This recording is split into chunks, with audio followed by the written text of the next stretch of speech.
Hello everyone, welcome back to another video. As you can tell on the title, it's gonna be an episode on a very taboo subject, money. And so the reason I wanted to do this video is because it's been about 4 to 5 years since the last video I did on money, and just so much has changed in my mindset, in my story, in how I view money, and how I save, etc., that I wanted to just do a video and catch you up on a little bit of my money tips. Quick background, which in case you haven't seen the first video where I kind of went pretty deep into my money background, this will be a quick one. So growing up, didn't have a lot of money, immigrant family to Canada, I'm Colombian, and so growing up, I saw the struggles of an immigrant parent, single mom, just trying to make it, and that definitely has impacted me over the last 33 years in how I think about money. And so a lot of us have to do a little bit of self-digging, because a lot of how we think about money is about how we were taught to think about money. What would we hear around money? What would our parents do, etc.? And believe it or not, it truly impacts you. So things like money doesn't grow on trees, rich people are sad and depressed and they're not happy, money doesn't buy happiness, just tons of sayings and just things around money that a lot of us grew up with, like a negative mindset towards it. Is something that you have to kind of do some inner work to truly change your mindset, because the more you change your mindset on money, the more you will make. And so that's why I wanted to make this video, because I wanted to kind of showcase the difference in how I feel now versus how I felt for many, many years. And I give a lot of credit to my husband, who has a completely different mindset on money and has taught me a lot over the last few years of just like letting go and like feeling a little bit more free and being okay to spend, something that was so difficult for me to ever do. And so I will talk about that. And then there's a book called I Will Teach You How to Be Rich from Ramit, I forgot his last name, sorry. And I will link it down below. And it was a really good book. It opened up my eyes to just finances in general. And actually, a lot of what he says were things that I lived by, but I still had to do a few tweaks where he teaches you that, if you're saving X amount and you're investing X amount, what you do with the rest, like you could be a little bit free with it. And that was something that I wasn't doing. For me, it was like 100% needs to be saved versus saving 30% and then like living freely with the rest, or like enjoying at the end of the day what you're making, something that I wasn't really doing. And so kind of just wanted to give you that. And then there are 10 money rules that he has that I wanted to share, my 10 money rules. They're very similar to his, just with a few different tweaks. So I hope you enjoyed this video. Let's get started. So the first thing that I really liked about the book and just what he teaches you is that you need to design your life to have a rich life. And having a rich life means very different things to different people. For some people, a rich life means being able to pick up their kids when they get home from school. It means not working. It means working at a job they love. It means finding their dream home. I mean, some people could be no home, but I want to travel around the world without worries. Everybody has a different rich life. And so start thinking about what your rich life is and what are some of the goals that you could do to get to your rich life. Because sometimes the rich life that we have in our minds seem very far away, but with a few goals and like a few years of X, they could come closer and faster than you think. And so just start thinking of like what that rich life would look for you. So for me, when I started to think about it, my rich life would be still working, but in a job that I love, where I'm fulfilled, have my own business, have the freedom to go on vacation whenever I want without having to ask somebody, and then not feeling bad about, not even not feeling bad, just having enough money to go on all these vacations and trips to 5-star hotels and first class and not have to worry about it and eat at the best restaurants. Like, that's my rich life, is just like truly enjoying life to the fullest without the worry of, can I afford it? So for me, it's truly like that financial freedom. That's what I see my rich life as. For me, it's not cars and like this home and all this stuff. For me, it's more like experiences and just being able to travel, which is what I really love, and being there for my daughter and my family and not having to spend so much time away from them. So whatever that is, that's kind of what my rich life looks like. And so what I wanted to talk about a little bit is the scarcity mindset, which I had for many, many years, which is, which I explained in the first video that I did many years ago, was since a young kid, I've always said, I want to have money when I grow up. Like, that's always been my goal, was always like, I don't want this, like poverty-ish type of lifestyle for my kids. So I knew that I was going to be that generational change. And I did everything that I could from a young age to work as soon as I could. So I started working when I was 16 and it was legal to work in Canada. Did multiple jobs. In the summer, I would work 2-3 jobs. I could have worked just one job and then enjoyed the rest of my summer, but I didn't. I just wanted to be working every single hour of the day. So I would do 2 to 3 jobs in the same day, leave my house at 5 in the morning, come home at midnight, and work 3 jobs. Why? Because I just wanted to accumulate money and I wanted to build that safety kind of like savings that so many of us kind of want, And so that was a trend for me for many years, where it was not even enjoying my life at the time. It was just like work, work, work. I need to save, save, save. I need money for a rainy day. And so that kind of transpired into my 20s. And so with the work that I was doing, which is working in the oil field and working, in the field, there was a lot of opportunities of you working during your days off for more money, or going on bigger jobs with more stress for more money. And so I would always choose to do those things because in my head I had a goal of I needed to save X amount, because this is if I have X amount in my bank account, I'll be happy, I'll be okay, and then I can kind of relax.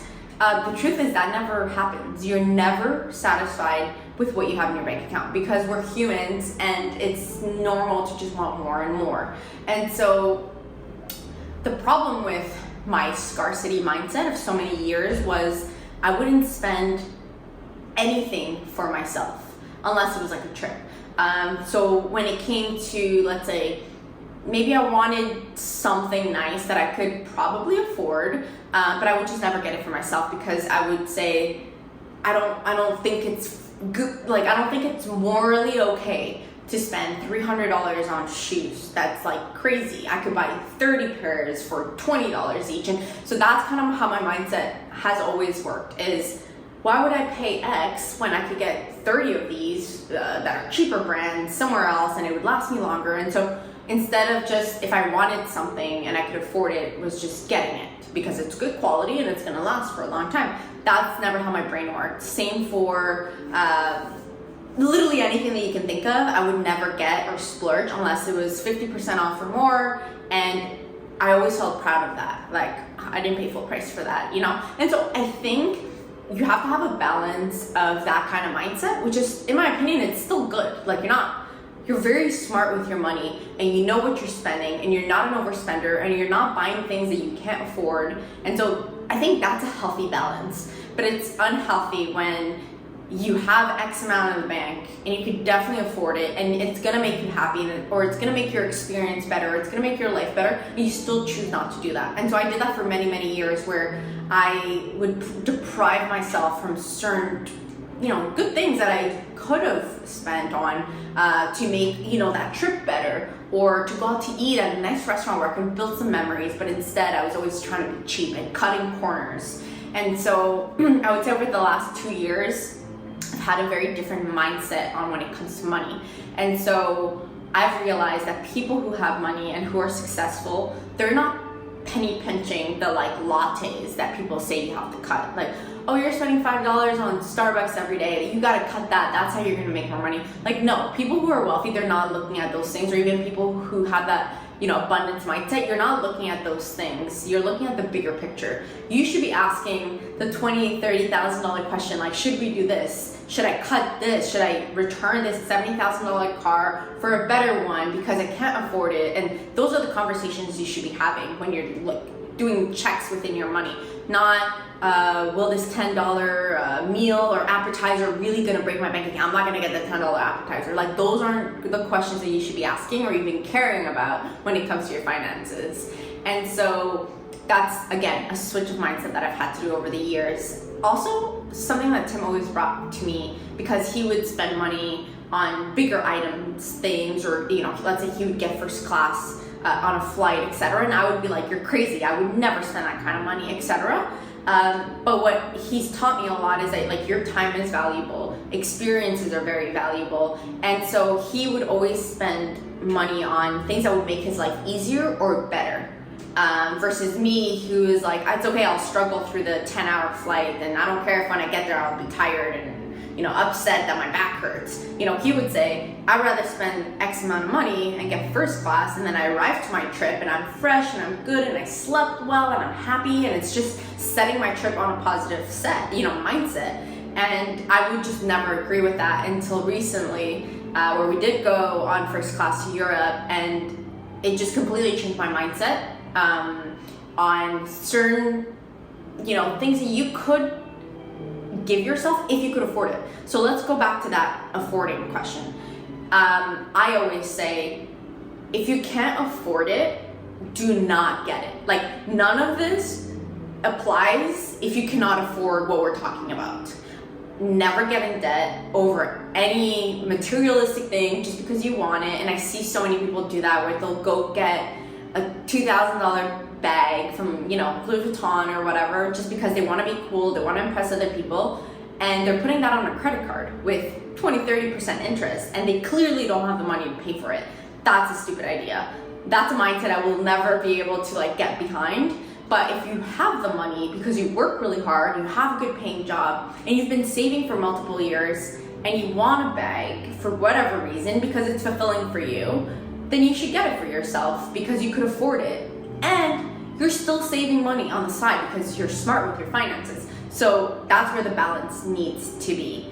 And so I'll give you a quick 10 money rules that I think are good. So for me personally, I always want 1 year of emergency fund in cash. So before you start splurging, before you start getting yourself fancy things that you think you deserve, you need to have saved up a good safety net. And that means working really hard and not spending, right? For months or years or however long that takes. You need to be very disciplined with your money.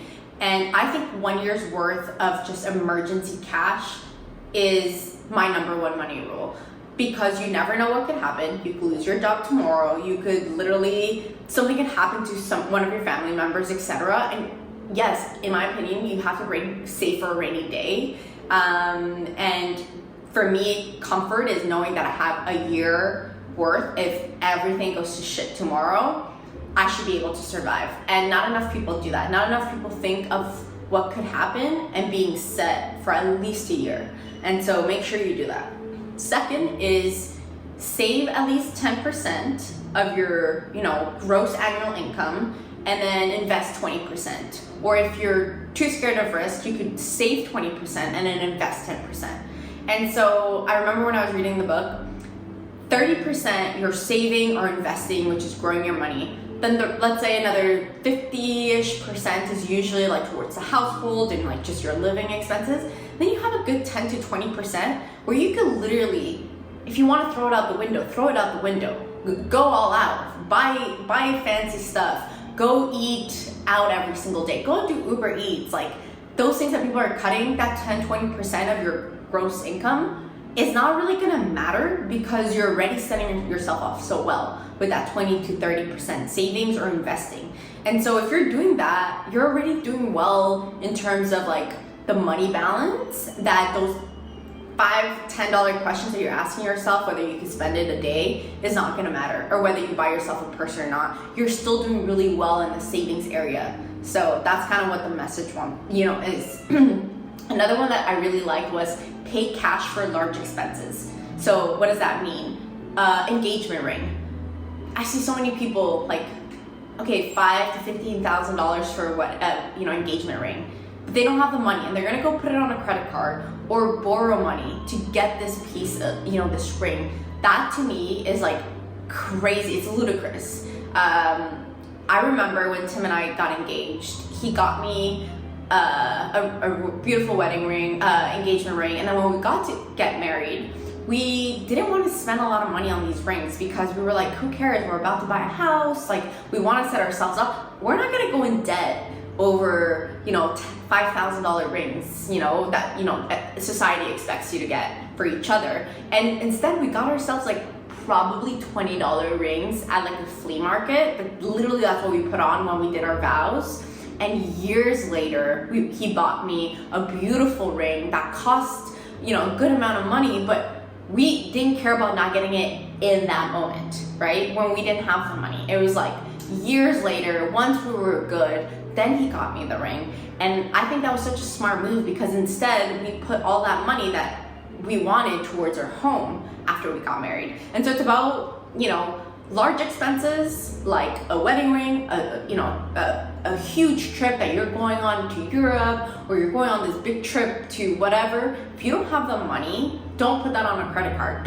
You shouldn't be going on a trip if you don't have the money. Truthfully, like, you need to save up for these kind of big expenses. And so that's the third money rule: is any big expenses, make sure that you can pay it cash, or you should really think about that expense, whether it's smart or not.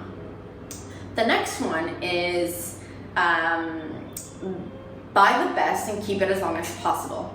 This has happened to me so many times where I've cheaped out on clothes or on shoes, on jackets. Truthfully, certain high-priced items do last a really long time, and at the end of the day, when you actually calculate the years that you've been using this item, it comes out to be cheaper than that cheap jacket. I'll give you an example. I got a Canada Goose, and I remember, actually Tim got me the Canada Goose, and I remember even him getting it for me. I was like, no, who would spend $700 on a winter jacket? Like, I'm against that. Let's get like a cheap $100, North Face one or whatever at the time. And this Canada Goose, literally I still have it. Like, it lasted 10 years. I wore it every single winter, and it's happened to me a few times where I would stop from getting the high-priced item for a cheap one, and then I would get like 10 cheap ones because every year they would break or whatever. And so just take a look at certain items that you might have that you spent a little bit more money on, but those are items that you could truly get like your money's worth versus like cheap ones where they'll break or you're gonna have to replace pretty soon. Another money rule is no limit on spending on health or education. And so I think that's been one money rule that I've had my whole life, even though I've been very frugal, is gym memberships, good running shoes, Lululemon, because that's workout clothes that I like, protein bars, kind of like all the health and fitness stuff that could get expensive, a personal trainer, etc. That's been a money rule for me, even without knowing it was a money rule, is that I will prioritize my health and spend and not feel guilty about it, because at the end of the day, it's my health. Same for education. If I want to buy a book, if I want to spend money on like a course, that's something that you shouldn't feel bad about. That's something that you should definitely do, because at the end of the day, it's going to help you be better, and then maybe keep growing and do a business or get a promotion. And so at the end of the day, you're investing in yourself. And that's really important. So don't ever cheap out on spending money on yourself when it comes to self-development or taking care of your body. Another one is marry the right person. I laughed when I saw this rule, and it's also a rule that I apply, is finances are a couple's number one fight. Most couples will fight about money. Some people will get divorced over money, or while they're getting divorced, it's always money that kind of makes it even crazier and worse. And so making sure that you're somewhat on the same page with the other person when it comes to finances is very important, or at least being open to communicating, because a lot of people, again, it's very taboo to talk about money. It's not something that people are used to. And so making sure that you speak finances with your spouse is crucial to the health of any relationship. And so taking me, for example, Tim is completely different when it comes to finances. He's here and I'm here. And we've been able to make it work, but we also have our own personal accounts. He does whatever he wants with his money. I do whatever I want with my money. We have a joint account where we put a percentage of our salaries in there, and this part is where food comes out of, mortgages, trips, etc. And then if he goes out and buys himself, I don't know, a Rolex, something that would like give me a heart attack, I can't say anything because it's not my money, it's his money. He can do whatever he wants. And same for me. If I feel like, I don't know, there's nothing that I would do crazy that he would care about, because my standard is very low compared to his. But let's say I were to, I don't know, give my money away to a friend or something, he wouldn't say anything because it's not his money. I think the fights usually come from when it's a joint account, because then both of your monies are together. And so if one person does something extravagant or someone does something, well, the other person might feel like, well, that was kind of my money. You give it away to your parents. So, can we give it to my parents? Or, well, you're going out on a girls' trip and it's costing you X amount of money. Well, I'm kind of paying for you. So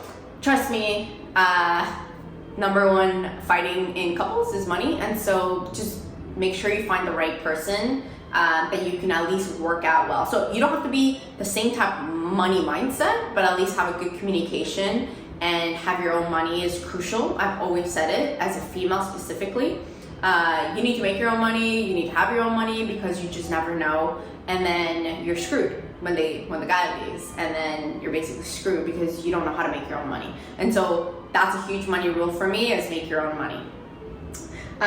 In terms of investing, I've since COVID invested quite a bit of money into the stock market, something that I never did before, other than like through financial advisors at the bank, but it was very low risk type thing. But after COVID, I kind of got into the stock market, thankfully through Robinhood. That app truly like made it accessible for the like non-finance stock people to just invest. And so for me, investing, I can't give any advice. I'm not a financial expert or anything, but what has worked for me is just picking companies that like I know will be here in 5 to 10 years, or that I think will be here in 5 to 10 years, that I'm a customer of. So example, Apple, Microsoft, Lululemon, Starbucks, McDonald's, like those kind of things are things that I invested in because I know they're going to be around. They've been around for 30, 40 years or more, or they just have a good product that I buy. And so I stand behind it and I put my money in it. And so this is all long-term stuff. Luckily with the dip in COVID, I was able to make a good amount of money, but the stock market's crazy. I don't look at this money as like something that I'm going to pull out pretty soon. It's like 10 years or so I'm hoping to make, a good amount. Praying. And the last money rule on here was just don't feel bad when you're getting yourself certain items that will help elevate your look and your brand. And so I remember I saw a TikTok where a girl was wearing a Rolex and she said, it costs me a lot of money, but when I wear this, like, it gives me an abundance mindset. It gives me a persona. When I go speak with certain people, I'm taking more seriously. I can get more business because I look a certain part. And so there are certain like high-end items that I kind of agree with that, it's a smart investment in a way, also because they don't ever, drop in price. It's a good investment, but also I do agree that there are some items that will help you in a room, that will help you when you're networking, of just kind of elevating your brand with what you're wearing or with, certain items. So I thought that was a pretty cool TikTok, and I kind of agreed with it in a sense of like, there could be some good quality items that you can spend a little bit more on and the return will be there. And so that's kind of what I want to say. At the end of the day, my message is you still have to be very smart with your money and not get in debt. So many people are in debt. I can't fathom the thought of even being in debt. It would kill me in the sense that it would eat me every day of I owe people money or I owe the bank money. And so I think having that scaredness mindset that I've always had of I need to save money, that a little bit of that is still good. And then the rest is just being smart with your money, making sure you're saving, making sure you're investing, making sure you're buying things that you could actually afford. Credit cards, are the worst thing on the planet. I love my credit cards because I actually pay my credit cards. And so if you could pay your credit cards on time, then the point system is awesome and you win. But the majority of people aren't paying their credit cards. And so I think it's scary that, you know, the bank lends you all this money that you don't have, and they know you don't have, and they know you're just gonna be slaved away to paying those credit cards. And so again, just be smart, and at the end of the day, if you can't afford it, just don't buy it. And yeah, I hope this helped, and yeah, let me know what you think. See ya.